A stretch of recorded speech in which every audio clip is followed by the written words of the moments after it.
My name is Michael Brigham, and I'm the digital community lead here at HELP. And I'm joined today by Anna Marie Bueno here. Many of you may know her. She's on the MDI implementation team and helped all the districts this fall complete the MDI and is preparing for the next one, which is going to be approaching sooner than you know it. So today we wanted to sit down and talk a little bit about some of the first steps that we recommend people take after they get their community and district reports.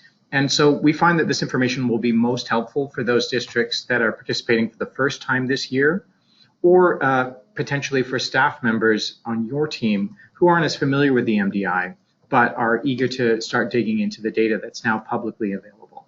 So we are going to go through and talk a little bit about how we can access these reports and what's inside them. Hold on just one moment. I can't.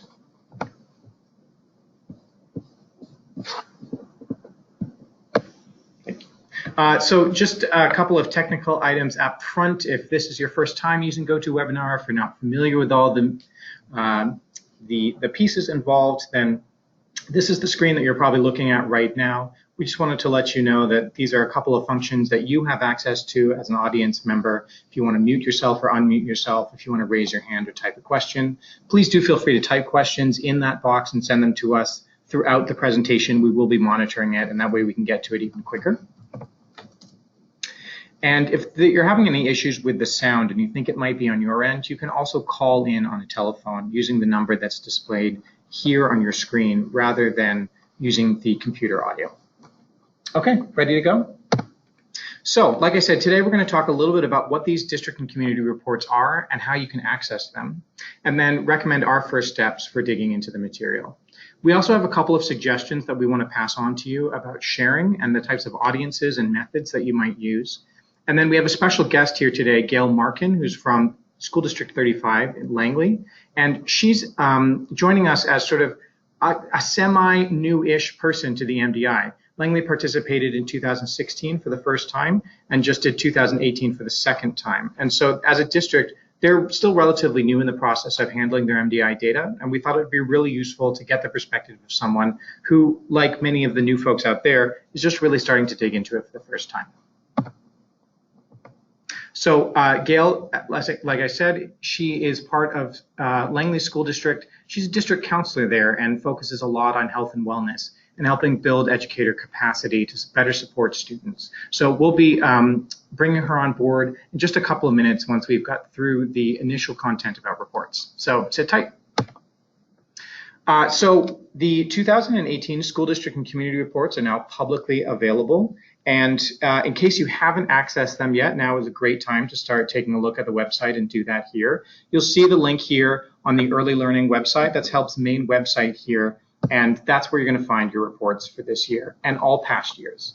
So if you go to our website here, you'll see there's a Maps and Data menu item at the top. Just scroll down and click MDI, and that's going to take you to this page here, the MDI School District Community page. If you keep scrolling down there, you're going to see all of the districts listed that have participated in recent years. You click that and you'll get to your own district page where you can find PDF versions. So just wanted to let you know, we put these in a PDF to make it really easy for you to share them. So you can send them as an attachment in an email. You're welcome to upload them to your school website or your school social media if you want to make sure that they have a broader distribution there.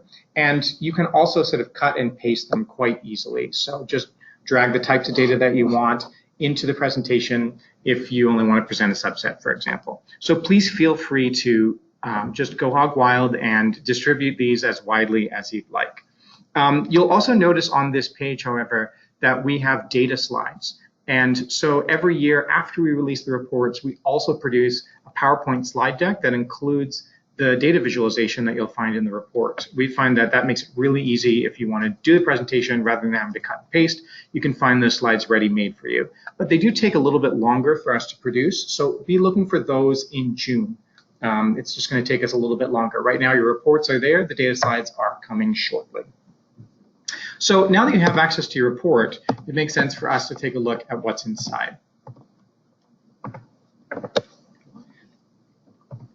The first thing that you're going to notice is that there's a demographics section. And so this really gives you a good overall sense of what you're going to be looking at. First, we include all the districts that participated that year. This is a grade 7 report, so these are all the districts that participated in the grade 7 data collection. That just gives you a little bit of a sense of how many students we're talking about here and how your district size compares to the others that participated, which will be relevant when you look at the overall BC participating averages in the report. And then you get to your own demographic profile. And so even though a lot of educators have access to this information on their own through their own record keeping, it's still worth taking a look at this because not every student in your district participates in the MDI. So this gives you a sense out of all the ones who participated, what their gender is, what their language at home is, Aboriginal identity, and just the overall population of students who participated. So it's good to keep that in mind. And then right up front, there are 2 summary measures that we present to everyone, the well-being index and the assets index. And so these are composites of data that's taken from the whole report that are really useful when you're first talking to people about how this all works. So the well-being index takes 5 of the measures that are most predictive of well-being overall that are measured on the MDI and puts them in this well-being index circle and asks, are children as a whole across these types of measures thriving? Are they struggling a bit and have medium to high well-being, or are they actually experiencing more difficulty? And those are classified as the low well-being category. There's a lot to unpack in the well-being index, and there's a lot of information that you can find on the field guide at discovermdi.ca. But just wanted to let everyone know that these 2 measures right up front, the well-being index and the asset index, are really good ways to just provide an overview or snapshot of well-being in your community when you're presenting to other people. This is the asset index here, and like the well-being index, it takes a couple of measures that are really critical. These ones are ones that are really actionable that you can work on in your community and that help bolster well-being in the middle years population. And then the report dives straight into information about every single measure that's collected on the MDI. And there's a lot here. So there are 5 dimensions of the MDI, and then there are multiple measures contained within each of those dimensions. And this lists the questions and the responses that your students provided in either grade 4 or grade 7 in your whole district and community. And so if you want more information about these pieces, you can drill down into these sections in the middle of the report that provide you with all the details you'll be looking for. One thing in particular to note is that, for example, in the after school time section, there's information about the spaces in your district and community where kids can gather if they feel safe, if there's places for them to hang out, and also barriers to participation in after school activities or wishes about what they'd like to be doing. And so this really has a lot of value for multiple audiences. The piece that's sort of most distinct from the school reports in these public district and community reports is actually the maps that we provide. And so for nearly all communities, we provide information at a detailed neighborhood level that allows you to see whether kids are thriving in one area of town and not another, or try to better understand the differences across geographies. So for example, I've brought the Langley report here today because we're going to be talking with Gale later on. But this, for example, gives you a sense of how kids are doing on the well-being index in the whole district, and then also broken down by the different neighborhoods inside. So in addition to this map, your reports also contain asset maps for each of the 4 components of the asset index that similarly breaks it down geographically. This is often a really good way to first introduce people to data, get them talking. They can recognize spaces and actual things in their community and begin to make sense of the data in a different way than if you just present it to them in a list. So that's sort of everything that's included here. You get these neighborhood profiles at the end, which actually breaks down by neighborhood a lot of the information that was in the report more generally. And so if you're having a meeting with different representatives from neighborhoods or perhaps a local community organization, then you can pull out these more specific pieces of information about communities. That's all there for you in these reports. So there's a ton of information in there. For some of these districts, the larger ones that have many, many neighborhoods, we're talking about nearly 80 pages in the report. And so there's just tons of valuable information for you to access here. But we really don't want anyone to feel overwhelmed.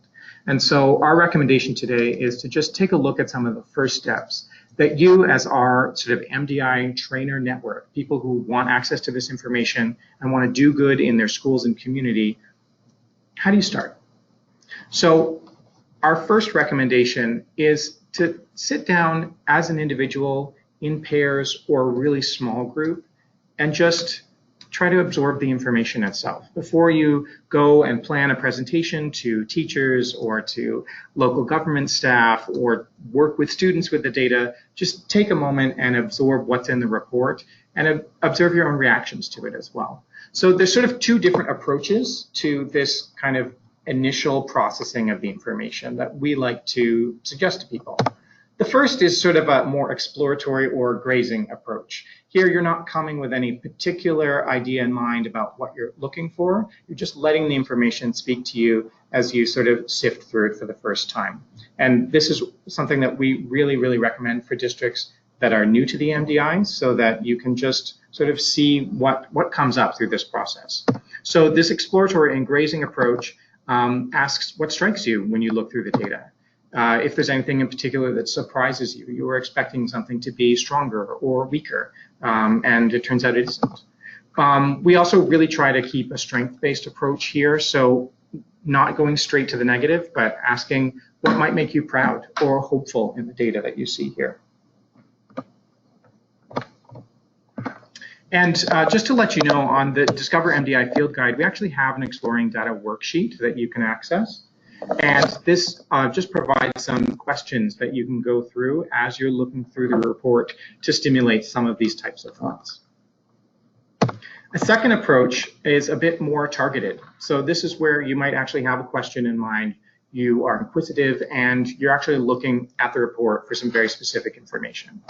So in this case, the types of questions that you might ask as you go through the report are, how have things changed over time? If you've participated in the MDI before, and now this is a year, 2 years, 3 years later, do you see any differences? You can also look to see whether there's differences between grade 4 and grade 7. In previous webinars, we've talked a lot about how there are some actual changes that happen between grade 4 and grade 7 that are expected changes in the MDI results. But it still makes sense for you to take a look and see what types of things are changing, especially if that's maybe not consistent across all of the schools and neighborhoods in your district. And again, looking at variation across neighborhoods more generally. This is something that can really be powerful for people who work, as a community organization, work in local government, are thinking about resource allocation or how they want to target programs and activities. Next month's webinar, we're actually going to be talking a lot about after school time, and we'll be talking with someone from the city of Surrey who uses MDI data exactly for this purpose. If you have school goals, school well-being goals, district well-being goals, or if you're a nonprofit organization that's working to make change in a particular area, then you can also bring those questions to the first time that you read the MDI report as well. And also don't forget about funding opportunities. So there are a lot of community foundations or national foundations where you might be looking to get some extra funding for your programs, and using the MDI as quantitative data that explains that there are real issues in your community that you want to solve really can help bolster your case. So that's how we recommend going through the data for the very first time and just getting comfortable with it and seeing what questions emerge. But the ultimate goal is that you are then sharing this with other people. The people on the webinar today, you're sort of our primary advocates, the people who know about the MDI, the people who want to work with it. But we know that there are so many more people in your schools and communities that actually should make use of the data. And so it can really be extremely effective for you to then personally share that with others. So we have a page on the Discover MDI Field Guide. The address is right here, where we recommend our steps for thinking about sharing your data. As you'll see here, we really recommend trying to create a story. So don't just blast all the data out to people at once. Really think about the type of narrative that you want to shape in advance, and talk about why that's the data set that you want to look at. Second, we encourage curiosity anytime that we present this. So, it can be rather intimidating to present this full list of data. You think that, well, case closed, that's what it is. It really is supposed to be a starting point for questions. And so if you can present that frame when you're sharing, you'll be able to have the types of conversations that you need to really dig into the data more deeply. And then finally, we always recommend making space for feelings. We have a lot of people who are a bit nervous about sharing the data because they're worried that the recipients, for example, teachers or school staff, might feel a bit demoralized if the data isn't showing what you want it to show, or that parents might feel like there's a certain sort of obligation pressed on them when you're trying to present them this data. There's nothing that you can do to prevent those feelings from happening. So I think really just making sure that you built in space for that and are aware that that's going to be part of the process and is in fact maybe the best way that you can really trigger action by getting people emotionally invested. Just to make it a bit easier, we actually have created some introductory slide decks. And so if you go on to the sharing page right now, you'll see that there's the MDI 101 link. There you can download a PowerPoint that has our introductory slides to the MDI so that you don't have to create those if you want to just be able to explain what the whole process is before you move into your data. And that deck also includes some blank slides at the end where you can actually take and cut and paste data from your reports and put them in there if you want to go ahead and make that presentation right now. But as I said earlier in the broadcast, we will be providing you with data slides a little bit later in a couple of weeks' time. And so you'll want to check back there at the second link for that. I think it's really important to talk a little bit about audiences here, because there might be people that would benefit from learning about MDI that you might not have thought of. So the first bullet point that we have here is teachers.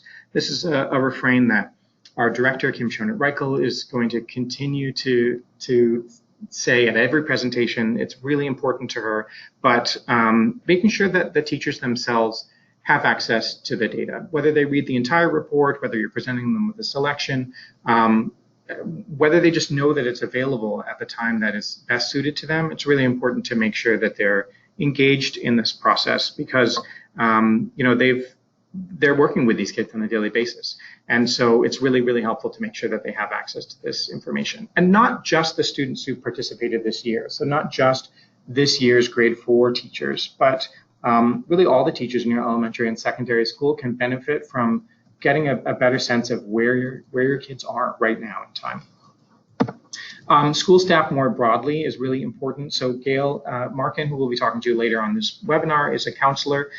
So she's obviously already sort of tuned into this, but really any school staff are critical avenues for making change here.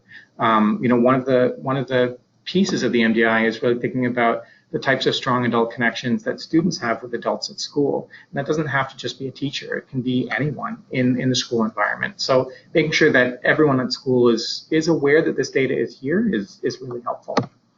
Obviously, principals and school leadership are primary audiences, especially, as I said before, because you can incorporate MDI data into school goals and learning plans. Families are another really big piece.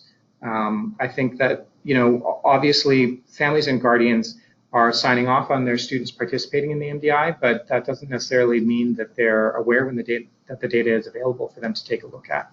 And so it's really helpful to extend the invitation to them. I was talking to someone a couple of weeks ago who, their school district is really engaged in working with the MDI, but they were surprised that no data had ever been brought to the PAC or the DPAC meetings in their district.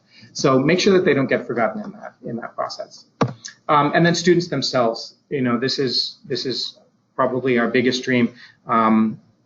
This Friday here at Help Offices, we're actually hosting our first Kids Advisory Council meeting, and that's going to be an opportunity for us to talk directly to kids about MDI data and actually get their input on suggestions that we can offer people to improve well-being or clarify the information that we present here. And you have the opportunity to do that with your own students as well, and it can be extremely enriching. Finally, just thinking about other sectors, health sector and local government, those are places that really can benefit from the data that's provided here. And if you're trying to make change in your neighborhood, then having this data can really help you with your advocacy work. And then thinking about the other populations that work with kids on a daily basis, like community groups and nonprofits. And then finally, as I mentioned before, funders are another hungry audience for data. So don't forget about them. But perhaps more critical than listing audiences is thinking about methods and approaches. So the sharing page, which on the field guide, which includes PowerPoint slides, is really thinking of a classic presentation to a medium or large group of people. And that can certainly be an effective way to get the word out, but it doesn't have to be the only one.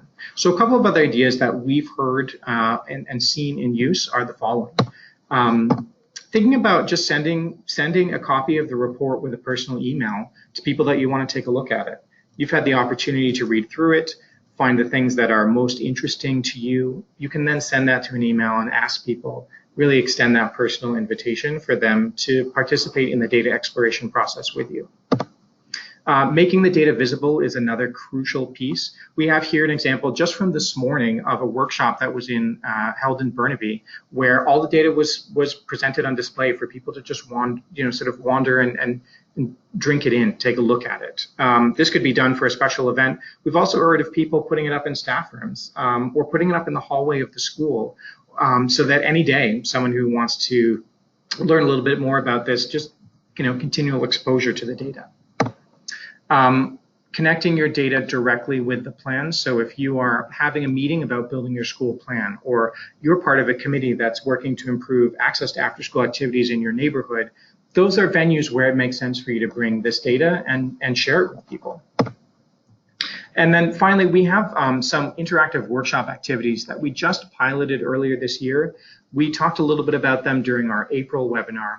If you haven't had a chance to look at them yet, please do so, because they are fully full sets of materials to walk through the data with groups of people and spark curiosity and really begin those conversations. So they're here at discovermdi.ca/workshops. We've got facilitator guides, activities that you can print out and hand out, and then we even built slide decks for you to make the whole process simple. So please feel free to check that out. And if you haven't heard about these workshops before, you can also listen to the April webinar recording where we went into this in more depth. So no matter what you do in terms of sharing, there are just 3 additional pieces that we wanted to leave you with. The first is to really just welcome creativity into this work. We really want you to be able to take these reports, blow them apart, put them back together in creative ways. And we find that that's often a really effective way at working with different audiences. So one example is Kathy Cross, who is a community schools coordinator in Port Alberni on the island. She works with secondary school students with the MDI data and has actually helped them with a project where they did their own data visualization. They took our numbers and then were learning how to do their own graphs as part of a school activity, and were able to recreate them for younger audiences with cartoon characters. They also created a video. All of this is basically helping them explain the MDI to their peers and to students who are younger than them and to adults in their community. But that type of creativity is something really to be celebrated. Another piece to keep in mind is that there's real value, not just in the data itself, but in the language and concepts of the MDI. And sometimes that's an even better way to start with different audiences. The picture here is actually from a workshop in 2016 that was at a school in Revelstoke, where secondary school students who are interested in journalism and working with kids and teaching, they actually took the concepts of the MDI and then worked with younger students to just sort of ask them questions, explain what we meant by optimism, what types of anxieties students were having. And this was just a really powerful exercise of kid-to-kid conversation, but it also really underlined that the percentages weren't the critical piece here. For this audience, it was really just getting them to understand what the components of well-being are, and whether they're young students at elementary school or families who are hearing about the MDI for the first time. Really keep in mind that it doesn't have to just be the full data package. It can be a conversation about the concepts and incorporating that language into your daily work instead. And then the final piece is just really wanting to highlight that there's an opportunity for empathy and reflection through this process, that we don't want to get lost in thinking about having to present the data to people. So one one option that we wanted to really make available was for educators to work directly with students around the data after it became available. And so if you go to the Discover MDI Field Guide, you'll find that there's actually a lesson plan ideas document that you can download, and just if you're a teacher, you can use it, you can distribute it to your teachers, you can tweak the language a little bit if you're not a teacher, but you still work with kids and want to explore this data with them. Because it takes, for example, the assets index of the MDI, and it asks students not just to take a look at the numbers, but also then think and reflect a bit about, for example, connectedness with adults.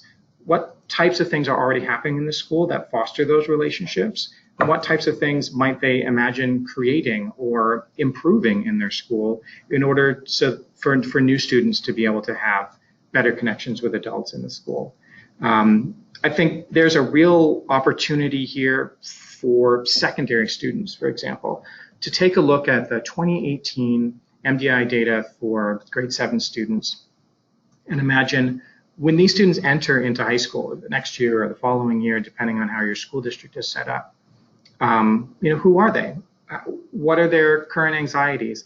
How are they doing in terms of well-being, body image, and connections with peers? How do they feel about themselves academically? All that information is included in the MDI reports, and it could be really powerful to take a group of secondary students and say, what can we do when the next group of kids come into our, the halls of this school? What could we do to make them really feel welcome? And use the MDI as an opportunity to, begin that conversation. So just wanted to reaffirm the importance of using this for empathy and reflection, not just about, what we're going to put into the document that we're using to report to a funder. So if anyone has questions at this point, please feel free to go ahead and put them in the question box, and I'm going to go ahead and answer them as they come in. But in the meantime, I really wanted to get Gail on the line. So Gail, as I mentioned before, is the district counselor for health and well-being in Langley. And Langley as a school district is just in their second year of doing the MDI. And so we thought it was really going to be helpful to take someone who's in the early stages of working through this material and have her share her experiences. So Gail is extremely enthusiastic and has a lot of ideas about how she wants to make this work. And I thought it'd be great to bring her in at this point to talk about how it's going. So hold on just a second while I make sure that she is. I think I'm here. Oh, perfect. Great, Gail. Okay, great. Just wanted to make sure that everyone could hear you. So Gail, how are you today? I am doing great. So I'm very excited to be here. I'm very excited about working with the MDI and hearing the student voice. So Gail was here a couple of weeks ago to give us some feedback on our new workshop materials and said that she was already interested in starting to make use of these activities and have conversations with her staff. So Gail, thank you so much for joining us. The first question I wanted to ask you today is, what are your first steps when you first download your report and take a look at the data? What are you looking for, and how do you go through that process yourself? Yeah, I guess, I mean, some of the things that you mentioned already, I just want to look at it and sort of say, what do we notice? What kind of things do we wonder about? What maybe surprises us? And also, I guess, looking at where are the opportunities for impact, I suppose. Yeah, just being really curious, like you mentioned. So, Gail, a lot of your role is actually working with teachers to help them better serve their students in terms of supporting health and well-being. And I'm just wondering what the common approaches are, your favorite ways to interact with educators to get them to think about this, and the types of support that they're looking for from you at a district level. Yeah, I think the first thing is that they just need to know the data's there. So, they did the collecting of the data with their students, but then, the year goes on and just sort of that reminder that there it is.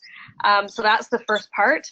And then just starting the conversation, because when educators get this data, they get excited.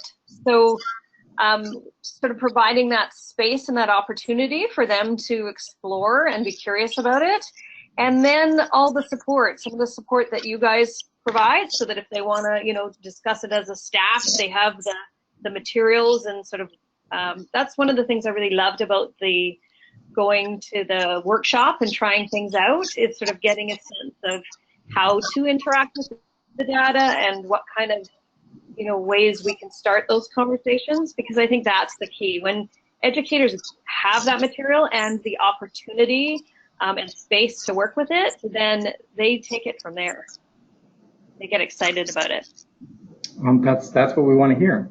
I'm just wondering if you could describe some of the conversations you've already had with people in your district this year since data is released, or some of the conversations that you're planning in the near future. Yeah, so we're just getting started. So the ones that we've had already is, like, I've met with both the secondary counselors and the elementary counselors just recently, and that's mostly because of the opportunity presented itself that those meetings were happening, and did a little bit of the kind of workshop idea. They were, of course, sort of a shorter period of time. So those are the couple of things we've started already. We were also going to talk to and do some workshopping around the MDI data at the principals networking meeting. So the middle school and the elementary ones were scheduled. Didn't quite turn out, so we're going to be on the agenda for the next time.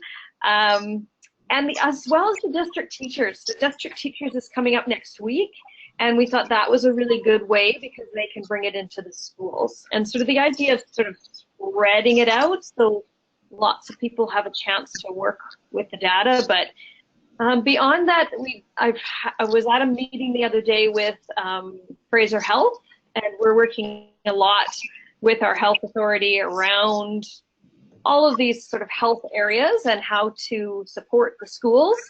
And they were quite excited about the data too. There were several of them also at the workshop that you guys hosted the other day. So that was neat. We had that same kind of background awareness. And so we talked about how to work together to get that out into our community more, and also to include our parents in whatever way we do that. So we're not quite sure what that will look like yet, but the fact that we're having conversations around that, and as we're planning for health in general and how to support that in schools, the MDI is like the first thing on people's minds. So yeah, those are some of our ideas. The other one that I'll add, I know I'm kind of rambling away here, but the really important part we got to in that meeting and all of our conversations is how to get the information to the students. So as much as we're trying to get it to the district leaders so that they can get it to the staff and the educators, we really want to make sure we get the lessons into the school for the students, because they're the ones that gave us all this information, and it would be really cool to see what they do with it. Yeah, can get them into. Can you tell me what you think will happen when students are presented with some or all of this data, or the types of things that you're hoping to see from that? Yeah, I just want to know what they're curious about when they look at it from the whole perspective, and what do they notice, and then that action part, right? Like, what if they're curious about something, or they're bothered by something, or they're excited by something, what would they like to do with that? Like, so they can do some of that action planning part too, and just, yeah, get them excited and get them moving on taking some of that, building that resiliency and some of that ownership around their own health and well-being. Like, I just think that's so exciting. Yeah, I think it's really powerful to see that movement coming from students, not just, sort of a top-down hope at changing the numbers, but really seeing what can happen on a daily basis, especially when students and teachers get involved. And also kind of clarifying with them too, right? There might be something in there that we think is interesting and we're sort of interpreting in a certain way, but to just be able to ask them, what were you thinking around this, or what do you think about this? Sort of that clarification piece as well, I guess. No, that's right. I realize I probably should have put something like humility on an earlier slide too, like being able to get a second check on what the students really meant when they filled this survey out. Yeah. That's a good reminder. Um, you mentioned that you are having conversations with Fraser Health, and certainly that's part of your role overseeing health and wellness in the district. Are there any other organizations or audiences that you really want to connect with that are outside the school? Yeah, I think the parents are one of the key ones for sure. Um, but I think also we need to do not a better job, but start connecting with our trustees. That's one group for sure. They kind of have a sense of where we're going, but I think this data would be really, really interesting to them. So they would be one group. Our community partners, like we work with a lot of different agencies around health and wellness. So not just Fraser Health, but our local, community agencies, and they would be really, really interested in this data as well. So I think we in the whole community in whatever way that looks like. And like I say, we're just trying to figure that out. But in our conversations between the school district and Fraser Health, we really did acknowledge that it's not just those two.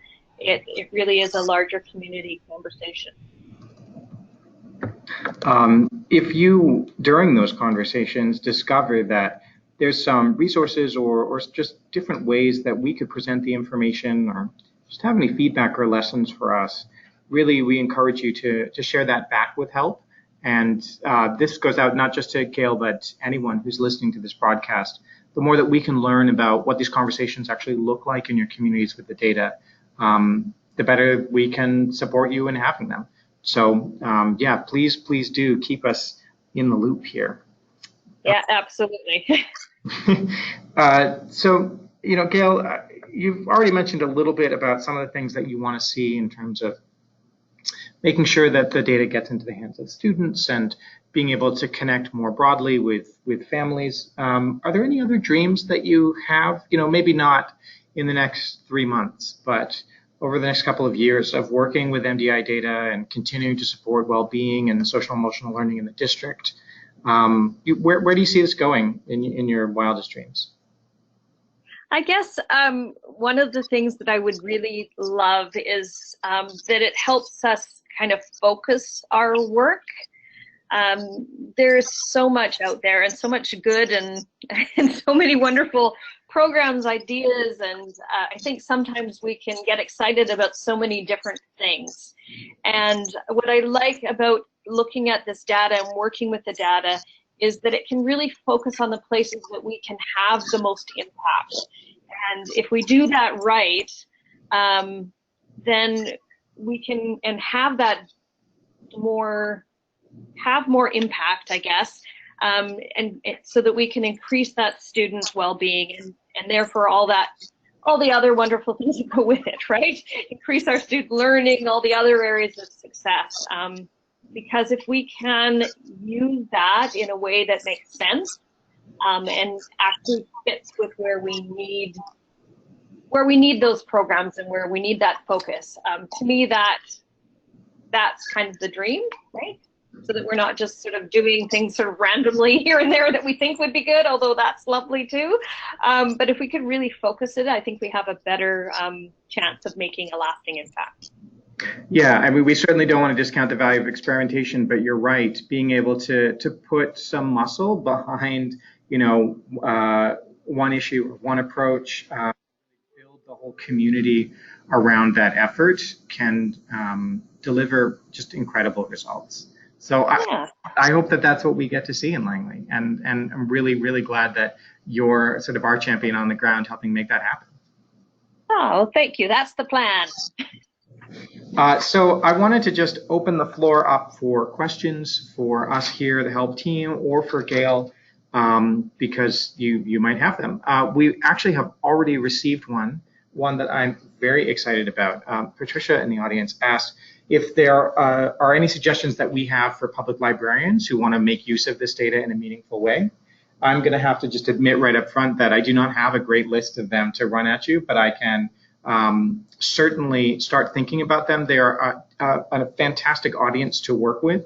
You know, public libraries are some of the best places to, you know, work with kids and their families at the same time, because they're really now more than just, you know, places where you can check out books. They're basically community resource hubs, you know, places where there's adult education and after school programs and, you know, information about immigration and information about community events. And they often are places, hubs of activities and events. And so it's really a critical location for us to target.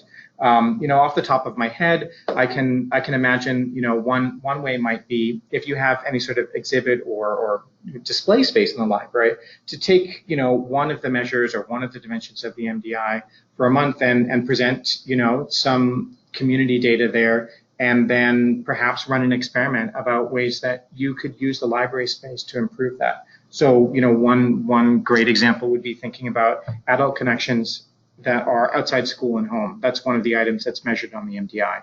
And so you could really see if there's a way that the staff and volunteers at a public library can be people who can form connections with kids there. Make sure you know the kids' names, make sure that kids know your names, make sure that you are available for, you know, just simple conversation. That's potentially one idea.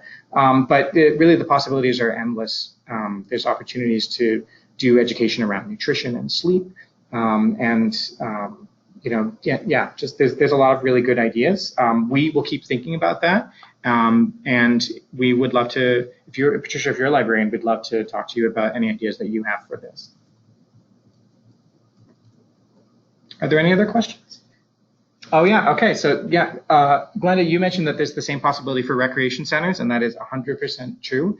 After school time and out of school time in the summer are, you know, primary places where we can interact with kids and make a significant difference. There's a couple of resources I'm just thinking of on Discover MDI. We actually have a guide to running focus groups with kids. It's really just a list of suggestions about how to create a proper space, the types of questions that you might want to ask. That's a really good way to actually do some reflection on MDI data. Even if the students who are in the focus group aren't ones who filled out the survey themselves, you can still say things like, oh, it looks like, you know, 60% of grade 4 students in this community or this neighborhood reported that they're not getting enough sleep at night. You know, why do you think that is? Or do you have any ideas about how we can help that? So yeah, definitely that recreation centers, people who work there are great audiences for MDI data. And you can really just see the ideas flying when you talk to them around, you know, start with that kernel of real information from the MDI and then see where the conversation leads you. Do you have any other questions?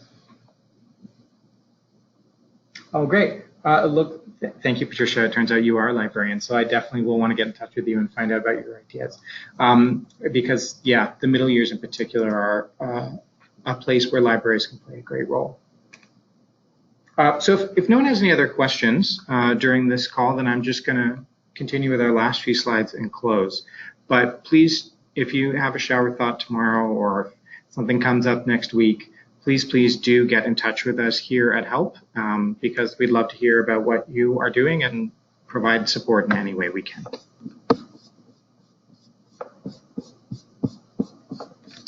Okay. So just wanted to give you a heads up about some things that are coming down the pipe. First, our next webinar in June is going to be focused just on after school time. And just to let you know, tomorrow our director, Kim Schoenert-Reichel, is doing a presentation with the Lower Mainland out of school time group and presenting sort of some broad data on after school time in the whole Lower Mainland region. And she's going to give us a little glimpse of that presentation in June so that you can take a look at some of the historical trends. Obviously, for those who are in the Lower Mainland, it's probably most relevant, but I really think there are lessons that you can learn no matter where you are in BC, even just hearing about how the data has been collected and interpreted over time.